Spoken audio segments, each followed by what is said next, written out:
We have passed through very difficult period. There is temptation for people to remain angry, particularly against those people who can be said to be responsible for where we are coming from.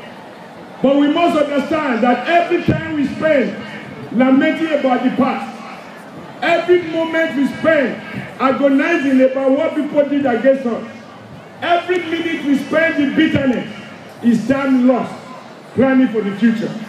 I feel where we are coming from is important, but where we are going to is even far more important. If we learn the lessons of yesterday and stand to defend democracy, we can reassure all these children that they will inherit a state that works for the benefit of its people. Right now, most Nigerians are celebrating the election of Obama, and I'd like to join them to celebrate that election. We have seen the capacity of a black man to preside over the affairs very competently of the world's most powerful nation. But as much as we all celebrate that, and many of us were awake during the election, can we ask ourselves the question, if Obama was a Nigerian or he was a Kenyan, will he have been eligible to contest that election? By reasons of the fact that his father and his mother do not come from the same country. What are the lessons for Nigeria? Even at this hour, we see how Nigerians who believe that leadership should be defined on the basis of your accident of birthplace rather than your competence and demonstrable ability or your pedigree. We see how people who are making claims that it is their turn to govern, not so much because they have any new values to bring. Nigeria must begin to ask the question, what is it your turn to do? Your turn to bake the cake or your turn to share the cake? Your turn to expand the size of the country or your turn to shrink it? We must move away from the era of sharing to that of producing. And I want to assure the people of Edo State, you have made statement by the way you voted that you will not vote on the basis of a man's place of birth.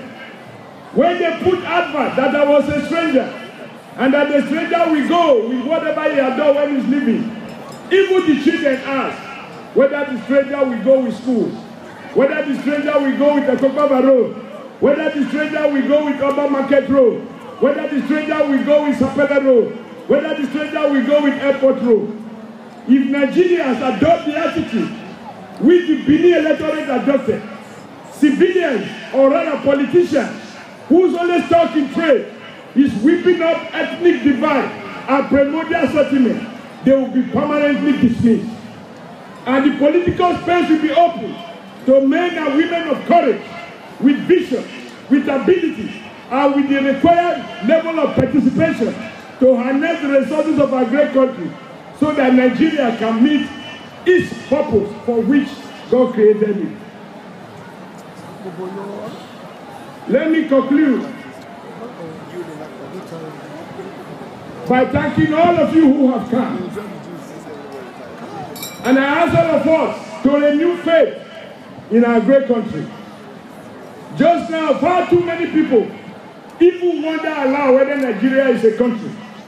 I insist there is no country on the planet greater than Nigeria. This is the only country in which we do not visa to remain here. And our tenure cannot expire except when God calls us back. We have what it takes to harness the resources of our country, to put the past behind and build a country that offers hope to all. As much as we can see those who have no faith, we can see many who have faith.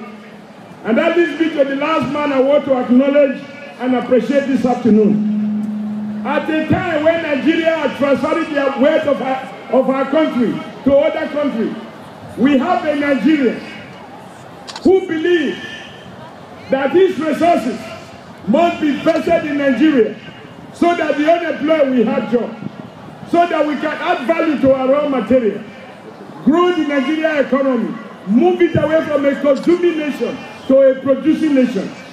I am talking of the leader